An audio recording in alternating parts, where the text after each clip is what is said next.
Не стоит покупать растения, не посоветовавшись с самыми известными специалистами. Нужно прислушиваться к селекционерам, коллекционерам и производителям плодовых растений. Их подход к саду – это смесь науки и искусства. Они отбирают деревья и кустарники, руководствуясь строгими критериями. Нещадно выбраковывается все, что не имеет особого вкуса. Перед вами авторитетнейший в Украине специалист по плодовым растениям Александр Андрощук. Саша, ты опять заложил молодой сад. Так.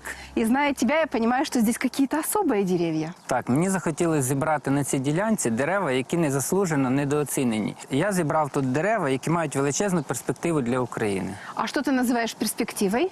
А пішли, я тобі покажу. Пойдем. Саш, ну это же обыкновенный кизил.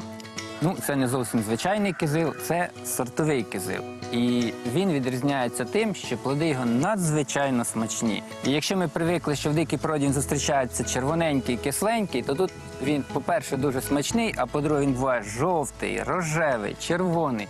Він майже не потребує хімічного захисту, він не уражується шкідниками, хворобами. Крім того, він дуже пластичний як культура і дуже легко обрізається. З нього можна сформувати гарне дерево, можна сформувати гарний кущ. Заведу себе кизил. Обов'язково. Ось, наприклад, груша. На перший погляд це звичайне дерево, але тут зібрані всі клони відомого старого англійського сорту Вільямс. І цікавий він тим, що у нього є клони як із червоними плодами, так навіть із червоною м'якоттю всередині. О, так это и цветы будут, значит, красные. Так, тут будуть квіти і білі, і рожеві, тобто вони будуть дуже гарні. Сколько здесь сортов? Тут 4. Тут основний сорт і 3 його найвідоміші клони. Класс. А це, Наталя, одна із самих улюблених рослин на тій ділянці. Маслинка багатоквіткова. По вкусу напоминает гуми, но гораздо Так. слаще. Це і є один із видів гумі, але для того, щоб знайти рослину з таким видатним смаком, нам довелося перепробувати величезну кількість форм гумі. І ось вдалося знайти 2-3 форми, які мають надзвичайні смакові властивості. Я вообще не могу остановиться, все время ем. Чесно кажучи, я теж. Саш, зачем тебе в таком количестве огромная лещина?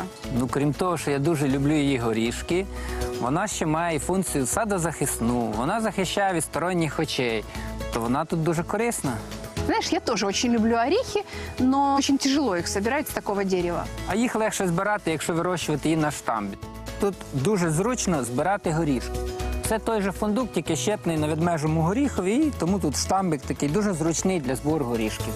Что значит ученый? Все продумал. Украина – одна из великих садовых стран. Климат позволяет адаптировать лучшие достижения мировой селекции. А наши специалисты – одни из самых изобретательных агрономов. У нас прекрасно растут межвидовые гибриды южных стран, северные ягоды, многосортовые растения. Нам нужно только признать, что дорога в райский сад лежит через Украину.